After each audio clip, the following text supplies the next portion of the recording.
Hi friends, welcome back to my channel. ഇത് ജിനൂസ് ചെയ്ത വീഡിയോ ഇന്നത്തെ.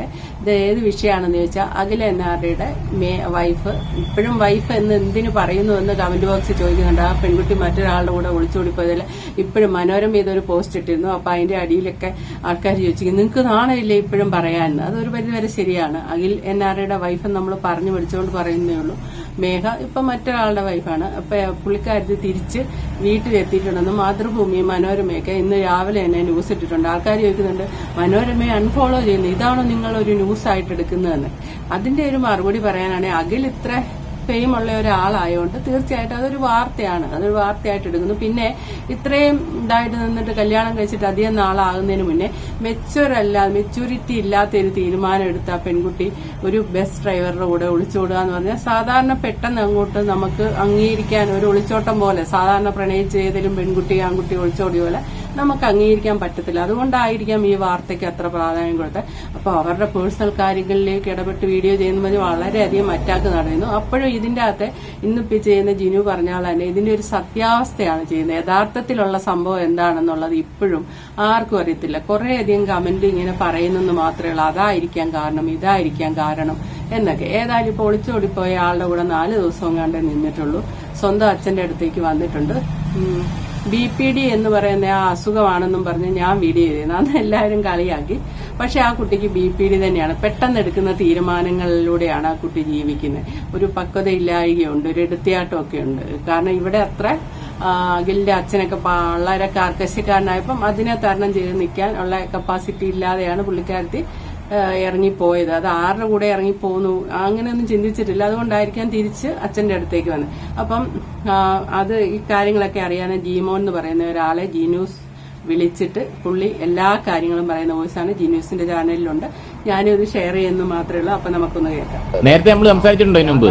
ഞാൻ ആ രാജ്യം നെടുങ്ങുന്ന ആദ്യം താങ്കളുടെ വീഡിയോ ആണ് ഞാൻ കാണുന്നത്. ഫസ്റ്റില് ഞാൻ കാണുന്നത് ഞാൻ കൊച്ചിയിലായിരുന്നു. അപ്പം ഈ വീഡിയോ കണ്ട ഉടനെ ഇതിന്റെ ഒരു തലക്കെട്ടൊക്കെ എനിക്കൊരു കൗതുകമായിട്ട് തോന്നി. രാജ്യം എന്നൊക്കെ പറഞ്ഞ ഭയങ്കര തമ്പുലൈനൊക്കെ ഭീകരമായിരുന്നു. ആ വീഡിയോ അത്ര ഓടിയെന്നാണ് എനിക്ക് തോന്നുന്നത്. തലക്കെട്ടും അവതരണ ശൈലിയൊക്കെ പൊളിച്ചു എന്തായാലും. അപ്പൊ ഈ സംഭവത്തില് ഈ രാത്രി ഒരു 12:30 ആയപ്പോഴാണ് എന്നെ അദ്ദേഹം വിളിക്കുന്നത്, ഈ കുട്ടിയുടെ പിതാവ് വിളിക്കുന്നത്. അദ്ദേഹത്തിന്റെ പേര് പത്മകുമാർ എന്നാണ്. അതായത് ഒറിജിനൽ പിതാവ്, രണ്ടാമത്തെ അല്ലേ? അതായത് ആദ്യത്തെ അച്ഛൻ. ഈ കൊച്ചിന് 2 അച്ഛന്മാരാണ്, അറിയാമല്ലോ. ഒരു അഡ്വക്കേറ്റ് ഷാജി നൂറനാട്, കോൺഗ്രസ് പാർട്ടിയുടെ ആലപ്പുഴ ജനറൽ സെക്രട്ടറി ഒക്കെ അയാള്. കോൺഗ്രസ് പാർട്ടിയുടെ ചെറിയൊരു നേതാവാണ് അവിടത്തെ. അപ്പം അമ്മ ലത എന്നാണ് പേര്, അമ്മയുടെ പേര്. അപ്പൊ ഇവര് ഡിവോഴ്സ് ആയതാണ്. ഫസ്റ്റില് ഇവര് തമ്മിൽ പൊരുത്തപ്പോ ഒളിച്ചോടിയതില്ല. അതായത് പത്മകുമാർ ഈ കൊച്ചിന്റെ അമ്മയും കൂടെ ജീവിക്കുമ്പോ അവര് ഒളിച്ചോടിയതല്ല. പക്ഷെ പല ചാനലുകളും ഒളിച്ചോടിയതായിട്ടാ വന്നത്. ഒളിച്ചോടിയതല്ല, ഇവര് മ്യൂച്വൽ ഡിവോഴ്സ് ചെയ്തതാണ്. അങ്ങനെയാണ് ഷാജിയെ കെട്ടുന്നവര്. പിന്നെ ഈ കുട്ടി അവരുടെ കൂടെയാണ് വളർന്നതൊക്കെ, ഈ രണ്ടാനച്ഛന്റെ കീഴിൽ. പിന്നെ അവിടുന്ന് എന്തൊക്കെയോ പ്രശ്നം ഉണ്ടാക്കി ഒന്നാനച്ഛന്റെ വീട്ടിൽ വന്ന് കൊച്ചിന് കുറച്ച് കാര്യങ്ങളൊക്കെ വിഷമമൊക്കെ ആയിട്ട് ഈ പുള്ളിയുടെ കൂടെയും നിന്നിട്ടുണ്ട്. കൂടുതലും ഭൂരിഭാഗം നിന്ന ലതയുടെ കൂടെയാണ്. ഇത് ഒന്നാമത്തെ അച്ഛൻ ആള് ഒരു ശുദ്ധനാണ്. ആള് ഭയങ്കര ഒരു പിതാവിനും ഇല്ലാത്ത സ്നേഹമാണ് ഈ മോളോട്. ഒറ്റ അങ്ങനെയാണ് കൊഞ്ചിച്ച് വളർത്തിയത്. കാശുമുണ്ട്, അത്യാവശ്യം നല്ല പണവുമുണ്ട്. പുള്ളിയുടെ ലീഗൽ കാര്യങ്ങളെല്ലാം ചെയ്തു കൊടുക്കുന്നത് ഞാനാ. അങ്ങനെയാണ് ഞാനുമായിട്ടുള്ള പുള്ളിയുടെ ബന്ധം. പുള്ളിക്ക് ഒരുപാട് സ്വത്തുക്കളും കാര്യങ്ങളൊക്കെ ഉള്ളതുകൊണ്ട് പുള്ളിയുടെ ലീഗലായിട്ടുള്ള കാര്യങ്ങളെല്ലാം നോക്കുന്നത് ഞാനാ, ഈ പത്മകുമാറിന്റെ. ഇത് അറിഞ്ഞു കഴിഞ്ഞപ്പോ ഞാനും പുള്ളിയും തമ്മിൽ നല്ല പോലെ പുള്ളി ഹോസ്പിറ്റലിൽ, പുള്ളിക്ക് തലവേദനയും പനിയും ഒക്കെ കൂടിയിട്ട് തിരുവല്ല ഹോസ്പിറ്റലിലൊക്കെ കൊണ്ടാക്കിയത് ഞാനാണ്. അതുപോലെ ഈ കുട്ടിയെ എത്രയും പെട്ടെന്ന് പീഡിപ്പിക്കാൻ വേണ്ടി രമേശ് ചെന്നിത്തലയെ ബന്ധപ്പെട്ട് ഉറങ്ങിക്കിടന്ന സ്ത്രീയെ ഉണർത്തി 2 മണിക്കൂറിനുള്ളിൽ പിടിച്ച് ഇവനെയും അവളെയും കൂടെ പിടിച്ച് സ്റ്റേഷനിൽ കൊണ്ടുവരിച്ചത് ഞാനാണ്. എന്നിട്ട് ഞാനും പത്മകുമാറും കൂടെ ഈ കുട്ടിയുടെ അച്ഛനും കൂടെ സ്റ്റേഷനിൽ പോയി. അപ്പൊ ഈ പയ്യനുണ്ട്, ഈ പയ്യനോട് ഈ കൊച്ചിന്റെ അമ്മയും രണ്ടാനച്ഛനും സംസാരിച്ചുകൊണ്ട് നിൽക്കുകയായിരുന്നു. ഒരു കാരണവശാലും ഇവൻ ബില്ലിംഗ് അല്ല. അപ്പൊ ഈ പത്മകുമാറിനോട് സംസാരിക്കാൻ പറഞ്ഞു. അതിനിപ്പുറം കോടതിയിൽ നിന്ന് വിളിച്ചു. അങ്ങനെ ഈ കുട്ടിയുമായിട്ട് ഞങ്ങൾ കോടതിയിൽ പോയപ്പോൾ കോടതിയിൽ ജഡ്ജി ചോദിച്ചു ആരുടെ കൂടെ പോകാനാ താല്പര്യം എന്ന് ചോദിച്ചപ്പോ അവന്റെ കൂടെ പോകാനാന്ന് പറഞ്ഞു. അനൂപിന്റെ അങ്ങനെ അതൊക്കെ അറിയാമല്ലോ, അതൊക്കെ അറിയാം. പറഞ്ഞ കാര്യങ്ങൾ തന്നെയാ. ആ അത് കഴിഞ്ഞിട്ട് ഒരു 3-4 ദിവസം കഴിഞ്ഞപ്പോ ഈ കുട്ടി പറഞ്ഞ അച്ഛാ ഞാൻ അച്ഛന്റെ അടുത്തോട്ട് വരികയാണ്, ആ എനിക്ക് അച്ഛനെ കാണണം, എനിക്ക് കുറെ കാര്യങ്ങള്. പക്ഷെ ഈ കുട്ടി 1 വർഷം മുമ്പ് തൊട്ട് ഇവരോട് എല്ലാവരോടും പറയുന്നുണ്ട് ഇവരുടെ ദാമ്പത്യ ജീവിതത്തിൽ പ്രശ്നങ്ങളാണ്, എനിക്ക് സംസാരിക്കണം, ഞാൻ അൺഹാപ്പിയാണ് ഒത്തിരി പ്രാവശ്യം പറയുന്നുണ്ട്. അത് ഈ പത്മകുമാറും എന്നോട് പറയുന്നുണ്ട്. അപ്പൊ ഇവർക്കെല്ലാം ഒരു നാണക്കേട്, കല്യാണം കഴിഞ്ഞ് ഇത്ര ആയതല്ലേ ഉള്ളൂ, സാധാരണ ചട്ടയും കലമാകുമ്പം തട്ടിമുട്ടിയെന്നൊക്കെ ഇരിക്കും, അത് ക്ലിയർ ആയിക്കോളൂ എന്നുള്ള ഇത്ര സീരിയസ് ആണെന്നൊന്നും അറിയില്ലായിരുന്നു. അപ്പോഴാണ് ഈ അജിത്തിന്റെ അഖിലിന്റെ അച്ഛനുമായിട്ടുള്ള ഒരു വിഷയങ്ങളൊക്കെ ഈ കുട്ടി പറയുന്നതും അങ്ങനെ ഒരു പ്രോബ്ലം അവരുടെ വീട്ടില് ആ കുട്ടിക്ക് ഒട്ടും നിൽക്കാൻ വയ്യാത്ത ഒരു അവസ്ഥ വരികയും ഒക്കെ ചെയ്യുമ്പോൾ അങ്ങനെ ബസ്സിൽ പോകുമ്പോൾ ഇവനുമായിട്ട് കമ്പനിയാവുകയും അവനുള്ള ഒരു സുരക്ഷിതത്വം കണ്ട് അവൾ ഇറങ്ങിപ്പോകുന്നു. അതായത് ഈ പയ്യൻ അനൂപ് എന്ന് പറയുന്നവൻ അവിടെ റൂട്ടിൽ ബസ് ഓടിച്ചോണ്ടിരുന്നതാണോ? അതെ അതെ, അവിടെ ഈ കുട്ടി പഠിക്കാൻ പോകുന്ന അവരുടെ ബസ്സിലായി, ഇവന്റെ ബസ്സിലായി. അവൻ കല്യാണം കഴിച്ചിട്ടില്ലല്ലോ? ഇല്ല, അവൻ കല്യാണം കഴിച്ചിട്ടില്ല. അവനൊരു പ്രേമം ഉണ്ടായിരുന്നു, അത് ഇതായി പോയി, ബ്രേക്കപ്പ് ആയി പോയി. അതിന്റെ നിരാശയൊക്കെ ഇരിക്കുമ്പോഴാണ് ഇവളുമായിട്ട് സ്നേഹമായത്. അങ്ങനെ അനുവിന് അച്ഛൻ മരിച്ചു പോയ ഒരമ്മയും ഒരനിയനും മാത്രമേ ഉള്ളൂ. അനുവിന് ഒരു ചെറിയൊരു വീടാണ്, അത്യാവശ്യം ചെറിയ ഒരു 10-50 സെന്റ് സ്ഥലമുണ്ട്. ഗവൺമെന്റ് ജോലിയൊന്നുമില്ല, 750 രൂപയുടെ ഡെയിലി ബേസിനാണ് ഇപ്പോഴും പോയിക്കൊണ്ടിരിക്കുന്നത് അനൂപ്. ആണല്ലേ? ജോലി കിട്ടിയെന്ന് അങ്ങനെ ഒരു ഇൻഫർമേഷൻ കിട്ടിയായിരുന്നു? താൽക്കാലിക ജോലിയാണ്. എംപ്ലോയർ എന്തോ ഒരു വകുപ്പുണ്ടല്ലോ, 700 ഡെയിലി അന്നന്ന് പോകുന്ന അന്നന്ന് കാശ് കിട്ടും. ഓ, അത് KSRTC-ലാണെങ്കിലും ടെമ്പററിയാ. യേതുകൃഷ്ണന്റെ ജോലി, യേതുകൃഷ്ണൻ ഇല്ലേ വിവാദ നായിക, അതെ ആദ്യമായിട്ട് പ്രശ്നം ഉണ്ടാക്കിയേക്കുന്ന പുള്ളി, അദ്ദേഹത്തിന്റെ അവസ്ഥ തന്നെ. അദ്ദേഹത്തിന്റെ പോലെ ഡെയിലി ബേസിന് പോയിക്കൊണ്ടിരിക്കുമ്പോഴാണ് ഈ കുട്ടിയായിട്ട് സ്നേഹത്തിലാവുന്നതും ഇവരങ്ങനെ രാത്രിക്ക് അങ്ങ് പോകുന്നതൊക്കെ. അതിനുശേഷം 4 ദിവസം അവന്റെ കൂടെ കഴിഞ്ഞോളൂ. കുറച്ച് 3-4 ദിവസം കഴിഞ്ഞു. 4 ദിവസം, 4-5-ാമത്തെ ദിവസം കുട്ടി വിളിച്ചു പറഞ്ഞു വേറെ ജീവിതം അടുത്തിട്ടൊന്നുമില്ല, അവനോട് അനുവാദം മേടിച്ചിട്ട് തന്നെ പുള്ളി കുട്ടിയെ വീട്ടിൽ കൊണ്ടുവന്ന് നിർത്തിയിരിക്കുന്നത്. കാര്യങ്ങളൊക്കെ പറയാനായിട്ട് അച്ഛനോട് ഉണ്ടായ സംഭവങ്ങളൊക്കെ വിവരിക്കാനായിട്ട് ആ കുട്ടി വന്നത്. തിരിച്ചു പോകുന്നു തോന്നുന്നു, എനിക്കറിയില്ല. അതായത് അനൂപുമായിട്ടുള്ള ബന്ധം ഉപേക്ഷിച്ചിട്ടില്ല? ഇല്ല, അനൂപുമായിട്ട് ഇപ്പം ബന്ധമുണ്ട്. ഡിവോഴ്സ്, അഖിലുമായിട്ടുള്ള ഡിവോഴ്സിൽ നിന്ന് വക്കീൽ വരും, വക്കീൽ വന്ന് മ്യൂച്വൽ ഡിവോഴ്സ് ആണ് അവർ ഉദ്ദേശിക്കുന്നത്. അതുകൊണ്ട് ഡിവോഴ്സ് കഴിഞ്ഞിട്ട് ഇവനുമായിട്ട് കല്യാണം നടത്തി കൊടുക്കോ ഇല്ലോ എന്ന് എനിക്കറിയില്ല. എന്തായാലും ആ കുട്ടിക്ക് താല്പര്യമാണെന്നാ പറഞ്ഞിരിക്കുന്നത്. ആ കുട്ടി അവനെ വിട്ട് പോകുകയല്ലെന്നാ ഞാൻ അറിഞ്ഞത്. മനോരമയിലൊക്കെ ന്യൂസ് വന്നിട്ടുണ്ട് ഇപ്പൊ ഇതുമായിട്ട് ബന്ധപ്പെട്ട്. അതെ, അതെന്ത് വാർത്തയാണ് വന്നിരിക്കുന്നത്? അതായത് കുട്ടി അച്ഛന്റെ വീട്ടിലാണ്, ഒളിച്ചോടിയിട്ടില്ല എന്നുള്ള തരത്തിലാണ് കുട്ടി. ഒളിച്ചോടിയത് സത്യം തന്നെ, ഒളിച്ചോടിയത് സത്യം തന്നെ. അത് കുട്ടിയുടെ അച്ഛന്റെ വീട്ടിൽ ഇപ്പോഴാണ് ഒരു 3-4 ദിവസത്തിന് ശേഷം അനൂപുമായിട്ടുള്ള ബന്ധം ഇപ്പോഴും തുടരുന്നുണ്ട്. അനൂപ് ഉപേക്ഷിച്ചിട്ടില്ല, അനൂപിന്റെ കൂടെ തന്നെയാണ് കുട്ടി. അനൂപിന്റെ അനുവാദത്തോടു കൂടിയാണ് അച്ഛന്റെ വീട്ടിൽ വന്നേക്കുന്നത്. ഞാൻ അവരുടെ അത്ര ഫാമിലി ഫ്രണ്ട് ആണേ, ഈ പുള്ളി ഞാനും ചങ്ക് ബന്ധമാണ്, അതുകൊണ്ടാണ് എനിക്കെല്ലാ വിവരം അറിയാവുന്നത്. ഈ കുട്ടി ഇന്നലെ 1 മണിക്കൂറോളം എന്നോട് സംസാരിച്ചല്ലോ. കാര്യങ്ങളൊക്കെ ഇത്ര സീരിയസ് ആണ്. ആ കുട്ടിയുടെ ഭാഗത്തും ചെറിയ ന്യായമൊക്കെ ഉണ്ട്. ചെറിയ ന്യായമല്ല അഖില്. ഞാൻ ഒരൊറ്റ കാര്യം ചോദിച്ചോട്ടോ, ഈ കുട്ടി ഇത്രയും തെറ്റ് ചെയ്തിട്ടുണ്ടെങ്കിൽ എന്തുകൊണ്ട് അഖിൽ ഇവർക്കെതിരെ തിരിയുന്നില്ല? അതേസമയം അഖിൽ എന്തുകൊണ്ട് അവളെ പോലീസ് സ്റ്റേഷനിൽ അങ്ങോട്ടും ഇങ്ങോട്ടും തേജോവധം ചെയ്യലെന്ന് എഴുതി വെപ്പിച്ചു? അത് കാരണം അഖിലിന്റെ പല രഹസ്യങ്ങളും, അഖിലിന്റെ അച്ഛന്റെ പല രഹസ്യങ്ങളും ഇവിടെ പുറത്ത് പറയും, തെളിവ് സഹിതം പുറത്ത് വിടുന്നു. അഖിലിന് നന്നായിട്ട് അറിയാം, അതുകൊണ്ടാണ് അങ്ങനെ ഒരു അഗ്രിമെന്റ് വെച്ചിരിക്കുന്നത്. ഇതിനെല്ലാം തെളിവും കാര്യങ്ങളൊക്കെ ഉണ്ട്. അപ്പൊ ഈ വീട്ടിൽ അച്ഛൻ കുട്ടിയാണ് അഖില്. അച്ഛൻ പറയുന്നതിന്റെ അപ്പുറം അഖില് അച്ഛനെ കണ്ട ഉടനെ എഴുന്നേക്കും, അത്ര പേടിയാണ് അച്ഛന്. ഭക്ഷണം കഴിക്കുകയാണെങ്കിലും അവർക്ക് ഒരു ഫ്രീഡവും ഇല്ലെന്നാണ് ഈ കുട്ടി പറയുന്നത്. അച്ഛനാണ് അങ്ങനത്തെ സ്വഭാവം. അഖിലിനോട് പറഞ്ഞിട്ട് അഖിൽ അത് ഒന്ന് ചോദ്യം ചെയ്യാൻ പോലും ചെയ്തില്ല എന്നുള്ളതാണ് ഈ കുട്ടിയുടെ ദുഃഖം. അത് ശരിയാ. അതാണ് മെയിൻ വിഷയം. അവർക്കിടെ പ്രശ്നം ഉണ്ടായി. ഈ കുട്ടിയുടെ അച്ഛന് ഈ കുട്ടിയോട് ഇത്ര പക ഉണ്ടാകാൻ കാരണം അത് കണ്ടുപിടിച്ചതാണ്. വീട്ടിൽ നിന്ന് മാറി താമസിക്കാൻ പറഞ്ഞല്ലേ? മെയിൻ വില്ലൻ അച്ഛനാണ്, അഖിലിന്റെ അച്ഛനാണ് മെയിൻ വില്ലൻ. വീട്ടിൽ നിന്ന് മാറി താമസിക്കാൻ പറഞ്ഞല്ലേ? വീട്ടിൽ നിന്ന് താമസിക്കാൻ അഖില് പറഞ്ഞു ഹോസ്റ്റലിലുള്ളൂ, നിന്നെ വേണമെങ്കിൽ ഹോസ്റ്റലിൽ വിട്ടേക്കാം, ഞാൻ വരുന്നില്ല, എന്റെ അച്ഛനും അമ്മയും വിട്ട് ഞാൻ വരികയായിരുന്നു.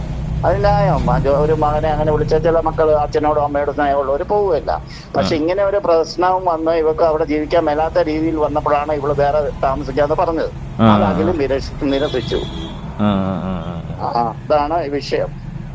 അപ്പം നിലവില് അച്ഛന്റെ വീട്ടിലാണുള്ളത്, സ്വന്തം അച്ഛന്റെ വീട്ടിലാണ് അവളെ ഉള്ളത് ഒറ്റയ്ക്ക്? അതെ, തീർച്ചയായിട്ടും. ഇപ്പൊ അച്ഛൻ അവളെ ഏറ്റെടുത്തിരിക്കുകയാണ്. പക്ഷെ അനൂപിന്റെ കേസിൽ ആ പയ്യനെ അച്ഛൻ അംഗീകരിച്ചിട്ടില്ല ഇതുവരെയായിട്ട്. ഒളിച്ചു കൊണ്ടുപോയ പയ്യനെ അംഗീകരിച്ചിട്ടില്ലെങ്കിലും അവനെ അംഗീകരിച്ചിട്ടില്ല എന്നാണ് ഞാൻ അറിഞ്ഞത് ഇതുവരെ. അയാൾക്ക് അംഗീകരിക്കുകയാണെങ്കിൽ കുറച്ചും കൂടെ ബുദ്ധിമുട്ടാണ്, കുറച്ചും കൂടെ കഴിഞ്ഞിട്ട് അംഗീകരിക്കുമായിരിക്കും. അതായത് കൊണ്ടുപോയ പയ്യനെ അച്ഛന് താല്പര്യമില്ല. അച്ഛന് താല്പര്യമില്ലെന്നല്ല, അച്ഛന് ഏതൊരു അച്ഛനായാലും കുറച്ച് ഇത് വരുമല്ലോ, അങ്ങനെ ഒരു ഇത്. പുള്ളി അംഗീകരിക്കുകയോ വീട്ടിൽ കയറ്റി താമസിപ്പിക്കുകയോ ഒന്നും ചെയ്തിട്ടില്ല അവനെ. പുള്ളി ഒറ്റയ്ക്കാണ് ഇപ്പം? ഈ മേഘ ഒറ്റയ്ക്കാണ് പുള്ളിയുടെ. അതല്ല ചേട്ടാ, നമ്മുടെ ഈ പിന്നെ ഇദ്ദേഹത്തിന്റെ ഫാദർ, മേഘയുടെ ഫാദർ ഒറ്റയ്ക്കാണോ? ആ മേഘയുടെ ഫാദർ ഒറ്റയ്ക്കല്ല, അമ്മയുണ്ട്, മേഘയുടെ അപ്പൂപ്പനുണ്ട്, രണ്ട് ഒരു ബന്ധുവുണ്ട്, പിന്നെ 2-3 ജോലിക്കാരുണ്ട്. ഒരു ഹൈ ഫാമിലിയാ, ഇല്ലം ഫാമിലിയാണ്. അവിടുത്തെ ഒരു പുരാതനമായ ഒരു 4 കെട്ട് വീടും കാര്യങ്ങളും അങ്ങനെയൊക്കെ ഉള്ള ഒരു സെറ്റപ്പാണ്. ഒരു 4-5 ഏക്കർ സ്ഥലത്തിന്റെ അകത്താണ് ഈ വീട് ഇരിക്കുന്നതൊക്കെ. ഇടനാട് നല്ല സാമ്പത്തികമുള്ളവരാ. നല്ല സാമ്പത്തികം എന്ന് പറഞ്ഞാൽ കോടികളുടെ ആസ്തിയുള്ള. എനിക്ക് അറിയാമല്ലോ, ഞാൻ അവിടെ പോയി ഒരാഴ്ചയൊക്കെ താമസിക്കുന്ന പുള്ളിയുടെ കൂടെ. എന്നെ ഭയങ്കര കാര്യമാണ് പുള്ളിക്ക്. എന്ത് കാര്യം ഉണ്ടായാലും പുള്ളി ആദ്യം വിളിച്ചു പറഞ്ഞ് എന്നോടാ എന്റെ മോള് പോയെന്നും അവരെ പിടിച്ചു കൊടുക്കണമെന്നും ഒക്കെ ആവശ്യം. അന്ന് രാത്രി തന്നെ ഞാൻ വണ്ടി എടുത്ത് പുള്ളിയുടെ അടുത്ത് പോയി. പിറ്റേന്ന് രാവിലെ ഞങ്ങൾ 2 സ്റ്റേഷനിൽ പോയത്, ഈ പയ്യനുമായിട്ട് സംസാരിക്കുകയും ഒക്കെ ചെയ്തു. കാര്യം ഉണ്ടായില്ല. അങ്ങനെ ഈ കുട്ടിയുമായിട്ട് ഞങ്ങൾ കോടതിയിൽ പോയപ്പോൾ കോടതിയിൽ ജഡ്ജി ചോദിച്ചു ആരുടെ കൂടെ പോകാനാ താല്പര്യം എന്ന് ചോദിച്ചപ്പോൾ അവന്റെ കൂടെ പോകാനാന്ന് പറഞ്ഞു. ഒരു 3-4 ദിവസം കഴിഞ്ഞപ്പോ ഈ കുട്ടി പറഞ്ഞ, അച്ഛാ ഞാൻ അച്ഛന്റെ അടുത്തോട്ട് വരികയാണ്, എനിക്ക് അച്ഛനെ കാണണം, എനിക്ക് കുറെ കാര്യങ്ങള്. പക്ഷെ പഠിക്കാൻ പോകുന്ന അവളുടെ ബസ്സിലായിരുന്നു, ഇവന്റെ ബസ്സിലായിരുന്നു. അവൻ കല്യാണം കഴിച്ചിട്ടില്ലല്ലോ? ഇല്ല, അവൻ കല്യാണം കഴിച്ചിട്ടില്ല. അവനൊരു പ്രേമം ഉണ്ടായിരുന്നു, അത് ഇതായിപ്പോയി, ബ്രേക്കപ്പ് ആയിപ്പോയി. അതിന്റെ നിരാശയൊക്കെ ഇരിക്കുമ്പോഴാണ് ഇവളുമായിട്ട് സ്നേഹമായത്. അങ്ങനെ അനുവിന് അച്ഛൻ മരിച്ചു പോയ ഒരമ്മയും ഒരനിയനും മാത്രമേ ഉള്ളൂ. അനുവിന് ഒരു ചെറിയൊരു വീടാണ്, അത്യാവശ്യം ചെറിയ ഒരു 10-50 സെന്റ് സ്ഥലമുണ്ട്. ഗവൺമെന്റ് ജോലിയൊന്നുമില്ല. 750 രൂപയുടെ ഡെയിലി ബേസിനാണ് ഇപ്പോഴും പോയിക്കൊണ്ടിരിക്കുന്നത് അനുവ്. അതിനുശേഷം 4 ദിവസം അവന്റെ കൂടെ കഴിഞ്ഞോളൂ. കുറച്ച് 3-4 ദിവസം കഴിഞ്ഞു. 4 ദിവസം, 4-5-ാമത്തെ ദിവസം കുട്ടി വിളിച്ചു പറഞ്ഞു. അപ്പൊ ഒരു കാര്യം മനസ്സിലായി, ഇതിന്റെ അകത്തെ ചെറിയൊരു പ്രശ്നം. അഖില് സ്നേഹത്തോടെ പെരുമാറിയില്ല എന്നൊക്കെ നമ്മൾ വീഡിയോയിൽ പറഞ്ഞു. അതുകൊണ്ട് സ്നേഹം കൂടുതൽ കിട്ടിയിടത്തോട്ട് പോയെന്നൊക്കെ പറയുന്നു. അതൊന്നുമല്ല, അഖിലിന്റെ അച്ഛൻ വളരെ കാർക്കശ്യക്കാരനായുള്ള ഒരു അച്ഛനാണ്. ആ അച്ഛന്റെ അപ്പം ദിവസങ്ങൾ തള്ളി നീക്കാൻ ആ പെൺകുട്ടിക്ക് സാധിച്ചില്ല. അതിന്റെ അകത്ത് ഒരു ചെറിയ ന്യായം കിടക്കുന്ന, ആ കുട്ടി ഒന്നാമത് 2ാം അച്ഛന്റെ കൂടെ വളർന്നു. 2ാമത് ആ കുട്ടിയുടെ യഥാർത്ഥ അച്ഛൻ വളരെ വാത്സല്യനിധിയായ ഒരു അച്ഛനാണ്. അതുപോലെയാണ് പ്രത്യേകം പറയുന്നുണ്ട്. ഈ വോയിസ് ശ്രദ്ധിക്കുമ്പോൾ അറിയാം, അത്ര അത്രയും കൊഞ്ചിച്ചാണ് ആ കൊച്ചിനെ വളർത്തിയിരിക്കുന്നത്. അപ്പം നമ്മുടെ വിവാഹ കാര്യങ്ങളിലെ ദാമ്പത്യത്തിലെ ഒരു കാര്യം പറയാം. ഒരു പുരുഷനും സ്ത്രീയും തമ്മിൽ കല്യാണം കഴിച്ചു പോകുമ്പോൾ ആ പെൺകുട്ടിയുടെ വീട്ടിൽ ചെറുപ്പകാലം തൊട്ട് അവള് കണ്ടുവരുന്ന, അവളുടെ അമ്മ രാവിലെ എണീക്കുന്നു, ചായയും കാപ്പി ഇടുന്നു, കുളിക്കുന്നു, പോയി ചായയും കാപ്പി ഇടുന്നു, അല്ലെ അച്ഛനെ ചെന്ന് കാപ്പിയായിട്ട് വിളിക്കുന്നു. ചിലപ്പോൾ അച്ഛന്റെ കാലെ തൊട്ട് തൊഴുതുവരെ വിളിക്കുന്ന പഴയ കാലത്തെ സ്ത്രീകൾ. അങ്ങനെ വിളിക്കുന്ന ഒരു അമ്മയാണ് കണ്ടു വളർന്ന ഒരു പെൺകുട്ടിയെങ്കിൽ അവള് തീർച്ചയായിട്ടും ഒരു വിവാഹം കഴിഞ്ഞു പോയാൽ അമ്മയെ മാതൃകയാക്കിയായിരിക്കും അവള് പെരുമാറുക. നേരെ തിരിച്ച് അമ്മ കൂർക്കം വെച്ച് അവിടെ കിടന്നുറങ്ങുന്നു, അച്ഛൻ എണീറ്റ് അച്ഛൻ അടുത്ത കാണുന്ന കടയിൽ പോയി ചായ കുടിക്കുന്നു, കുറച്ച് കഴിഞ്ഞ് അമ്മ എണീക്കുന്നു. അങ്ങനത്തെ ആ രീതിയാണ്. അച്ഛനെ പേടിച്ച് നിൽക്കുന്ന അമ്മ ഒരു സൈഡ്, അമ്മയെ പേടിച്ച് നിൽക്കുന്ന അച്ഛൻ മറു സൈഡ്. ഇങ്ങനെ 2 തരമൊക്കെ ഉണ്ട്. അപ്പൊ ഈ 2 തരം കണ്ടു വളരുന്ന പിള്ളേർ അവർക്കൊരു ദാമ്പത്യം കിടുമ്പോൾ അവരതായിരിക്കും അവർ പോലും അറിയാതെ മാതൃകയാക്കുന്നത്. അത് തന്നെയാണ് ഇവിടെ സംഭവിക്കുക. ഈ കുട്ടിയുടെ അച്ഛൻ സങ്കല്പം എന്ന് വെച്ചാൽ ആ കുട്ടിയുടെ സ്വന്തം അച്ഛന്റെ ഒരു സങ്കല്പമായിരിക്കും, വാത്സല്യനിധിയായ ഒരു അച്ഛൻ. അത് പ്രതീക്ഷിച്ച് അഖിലിന്റെ വീട്ടിൽ ചെല്ലുമ്പോൾ വളരെ കർക്കശക്കാരനൊരു അച്ഛനെ കാണുമ്പോൾ ആ കൊച്ചിനെ അത് മുന്നോട്ട് പോകാൻ പറ്റിയത്. എന്നാലും ഈ എടുത്തിയാടിയുള്ള ഈ ഒരു ഒളിച്ചോട്ടത്തെ നമുക്ക് എങ്ങനെ നോക്കിയാലും ന്യായീകരിക്കാൻ പറ്റില്ല. കാരണം ഡ്രൈവർ ഓൾറെഡി ഒരു ലവ് ഉണ്ടായിരുന്നു, അത് ബ്രേക്കപ്പ് ആയപ്പോൾ ആ ഒരു ഗ്യാപ്പിൽ ഈ പെൺകുട്ടിയെ കാഴ്ചക്കൊക്കെ മിടിക്കുകയും വളരെ ഇതല്ല. അപ്പൊ ഒന്നും അല്ലെങ്കിൽ പുറകോട്ടൊന്ന് ആലോചിക്കണം. പിന്നെ വീട്ടുകാരോട് ഇത് ഒത്തിരി വട്ടം പറഞ്ഞിരുന്നു, ഇവിടെ നിൽക്കാൻ പറ്റുന്നില്ല എന്ന് പറഞ്ഞിരുന്നു എന്ന് പറയുന്നുണ്ട്. വീട്ടുകാരെ സീരിയസ് ആയിട്ട് എടുത്തില്ല. ബാക്കി കേൾക്കാം.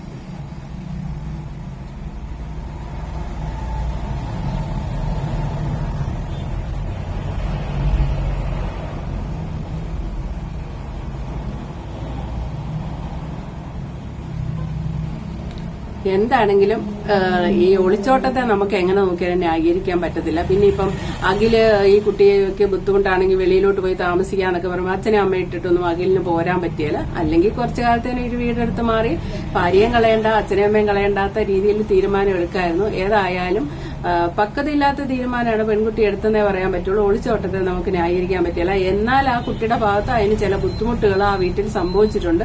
അത് അഖിലിനും അറിയാവുന്നതുണ്ട്. അതുകൊണ്ട് അഖില് പോലീസ് സ്റ്റേഷനിൽ നിന്നും അതിനെ അറ്റാക്ക് ചെയ്യരുതെന്നുള്ള രീതിയിലല്ല, കേസൊന്നും വേണ്ട എന്നുള്ള രീതിക്കൊക്കെയാണ് പറഞ്ഞിരിക്കുന്നത്. Okay, thank you for watching. അടുത്ത വീഡിയോ കാണാം.